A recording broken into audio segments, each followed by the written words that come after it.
السلام علیکم ناظرین، آج کا جو وظیفہ بتانے جا رہا ہوں،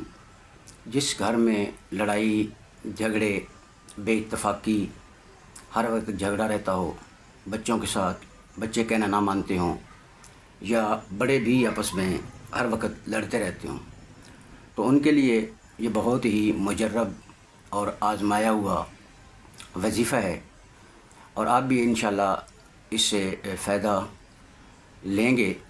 اور جو اس وظیفے کو کرے گا وہ انشاءاللہ آگے دوسروں کو بھی ویڈیوز ضرور سینڈ کرے گا، اور بہت ہی اس کا آسان طریقہ ہے، اور اس کو کوئی ضروری نہیں بندہ پڑھا ہوا ہو، ان پڑھ ہو، کوئی بھی کر سکتا ہے، کیونکہ آسان ہی اتنا ہے کہ اس میں کوئی مشکل پیش نہیں آتی۔ یہ گھر کے اس فرد نے کرنا ہے، اس مستور نے کرنا ہے، اس لڑکی نے یا اس عورت نے کرنا ہے جو گھر میں کھانا پکاتی ہو۔ مثلا جو آٹا گوندے 3 وقت تو اکثر، ورنہ 2 وقت تو ہر صورت گوندا جاتا ہے، تو اس بچی ہو، بڑی ہو، درمیانی ہو یا بوڑھی ہو، کوئی بھی ہو، بہت ہی آسان عمل ہے۔ ایک تو اس کو چاہیے کہ آٹا جب بھی گوندے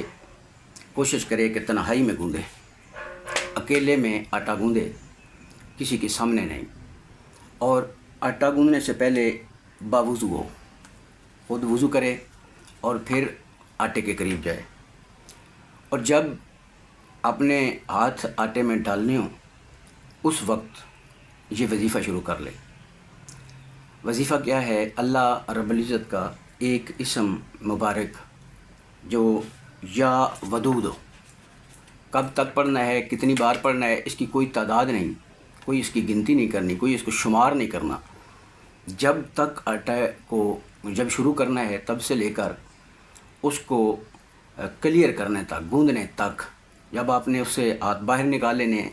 تب آپ نے اس کو اس عمل کو بند کرنا ہے، اور جیسے ہی آپ آٹے کو گوند لیتی ہیں اور اس کو رکھنا ہوتا ہے، تو اس وقت اینڈ پہ، آخر پہ، ہاتھ جب باہر نکالنے کا وقت ہو، اس وقت آپ نے کہنا ہے یا اللہ، میں نے جتنا تیرا ذکر کیا ہے تیرے اسم کا، اس کی برکت سے ہمارے گھر کے چھوٹوں بڑوں میں، تمام افراد میں اتفاق پیدا کر، ہمیں محبت ہو، ایک دوسرے کی چاہت ہو، اور انشاءاللہ تعالی یہ 100% اس چیز کی گارنٹی ہے کہ 3 ہی بار کرنے سے گھر میں سکون پیدا ہو جائے گا۔ اور میں مشورہ یہ دوں گا کہ اس وقت ایسے وظیفے کو ہر انسان کو ہمیشہ جاری رکھنا چاہیے، اور اس کی برکت سے کبھی گھر میں بے سکونی پیدا نہیں ہوگی۔ تو بہت شکریہ۔ اب میں اجازت چاہوں گا، اللہ پاک آپ کو اپنی حفظ و امان میں رکھے۔ جزاک اللہ، ماشاء اللہ، اللہ حافظ۔